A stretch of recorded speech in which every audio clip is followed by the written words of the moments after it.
Meu nome é Carla Freitas, tenho 32 anos e moro há 3 anos com minha tia no bairro Jardim, em Santo André. É um bairro residencial, tranquilo, com aquelas casas antigas de São Paulo e muros altos que separam o mundo de dentro do mundo de fora. O tipo de lugar onde o máximo que você espera de assustador é o barulho do caminhão de lixo às 6 da manhã. Eu trabalho em casa, sou designer e passo a maior parte do dia na área de serviço, que dá para o quintal. É um quintal simples, metade cimentado e na outra metade um canteiro grande, descuidado, onde minha tia, Dona Neuza, insistia em plantar umas suculentas que nunca vingavam. A terra ali era escura e compacta. A primeira coisa que sumiu foi a chave do meu armário de trabalho. Eu estava organizando meus materiais. Deixei a chave em cima de uma mesa de plástico no quintal enquanto regava suculentas. Foi coisa de 5 minutos. A chave era um modelo antigo, grande e pesado. Procurei em todos os bolsos, em cada fresta do cimento. Ela não estava em lugar nenhum. Minha tia jurou que não havia tocado nela. O desespero foi grande. Precisei arrombar o armário no dia seguinte. Na manhã seguinte, a chave reapareceu. Estava cravada no canteiro, no ponto mais sujo e barrento, como se tivesse sido regurgitada pela terra. O mais estranho, estava completamente molhada, apesar de não ter chovido por dias, e exalava um cheiro forte de terra profunda misturado com algo mineral, quase enferrujado. Parecia que tinha sido lavada no subsolo. Eu tentei racionalizar. Vento, gato, um bicho. Mas o padrão começou a se repetir com uma frequência perturbadora. Sumiram tesouras de jardinagem, um porta-moedas de couro que eu usava para as moedas do pão e, o mais bizarro, um relógio de pulso que não funcionava há anos, um presente sentimental que estava guardado na caixa. Todos voltavam para o mesmo ponto do canteiro. Molhados, sujos e com aquele cheiro característico. Eu chegava a olhar para o canteiro e sentia a terra se mexendo, como uma respiração lenta, subterrânea. Eu passei a evitar o quintal. Sentia que o solo não estava apenas perdendo objetos, mas estava interagindo com eles, selecionando o que queria guardar e o que queria devolver. Antes de eu te contar o que aconteceu, quando o quintal finalmente me chamou, deixa eu te pedir uma coisa. Se você curte relatos reais de terror aqui do Brasil, se inscreve no canal Arrepiei e ativa o sininho. Essas histórias chegam em mais gente e, às vezes, evitam que alguém passe pelo que eu passei. O medo se instalou quando comecei a ter que reencontrar os objetos devolvidos. Eles não eram apenas devolvidos, eles pareciam ter sido examinados. A chave estava com a haste levemente curvada. O porta-moedas estava aberto. Eu sentia que havia algo ali embaixo que estava tentando entender o que eram aquelas coisas. A tensão cresceu na 3ª semana. O fenômeno deixou de ser apenas visual e físico e se tornou sonoro.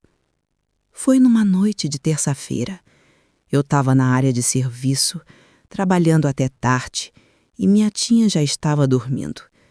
Silêncio absoluto, só o zumbido do computador. E então eu ouvi. Um sussurro baixinho, quase inaudível, que parecia vir da terra do canteiro. Não era vento, não era o vizinho. Era o som de uma voz humana se formando.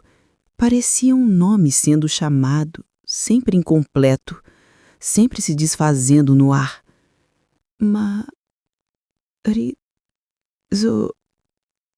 Zé.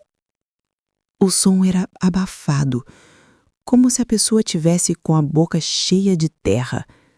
Era um som de súplica, não de ameaça. Eu congelei. Passei a mão no braço e senti um arrepio gelado. O quintal estava chamando. Eu não conseguia mais dormir tranquilamente. 2 noites depois, o objeto final desapareceu. E esse foi o ponto de virada. O anel de prata da minha tia. Um anel antigo que ela usava no dedo médio e que estava na cômoda do quarto dela. Tinha um valor sentimental imenso. E ele não estava mais lá. Eu não precisei procurar. Eu sabia onde ele estava. Naquela noite, o sussurro se tornou mais claro, mais próximo da voz de uma criança, chorando e chamando por "Mama, é meu". A voz estava histérica, mas ainda presa. A urgência era desesperadora. O som parecia implorar pelo anel. Eu sabia que ele estaria no canteiro, e eu precisei ir. Era quase 4 da manhã. A rua estava deserta. Peguei a lanterna e fui até a porta do quintal. O medo era imenso, mas a ideia de ter que dar aquela notícia para minha tia era pior. No canteiro, a terra estava toda revolvida no ponto de sempre. Havia lama fresca. O cheiro mineral era forte, misturado a um cheiro doce, quase de flor podre. Eu estendi a mão, senti o metal frio. Era o anel de prata. Estava completamente sujo de lama e terra. Eu o puxei para fora. Nesse momento, o choro abafado parou.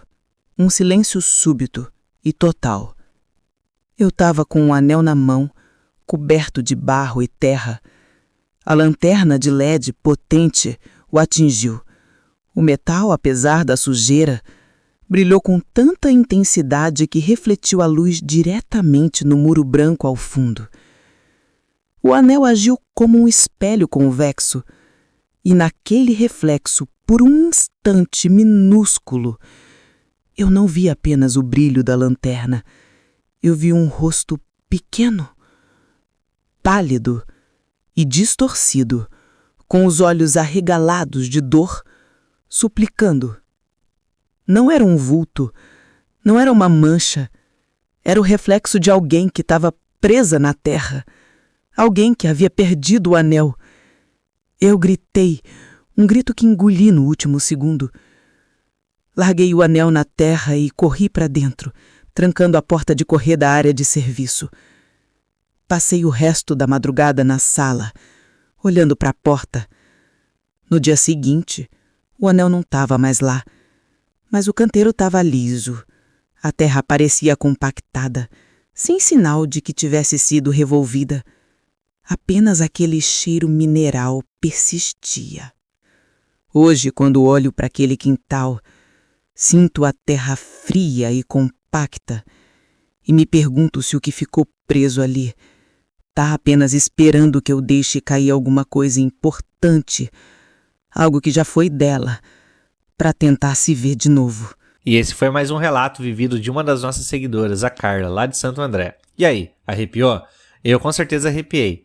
Sabe, essa história deixa uma pergunta simples e pesada. Quantos lugares servem como passagem, mas acabam segurando coisas que nunca partiram? Casas, ambiente, até fases da vida. Às vezes o que assusta não é o que aparece, é aquilo que permanece, mesmo quando todos tentam seguir em frente, usando nossos objetos mais queridos como uma forma de se projetar de volta para o nosso mundo. Se você também já viveu algo inexplicável e quer ver a sua história contada aqui no canal Arrepiei, envie o relato para o e-mail que está na descrição do vídeo.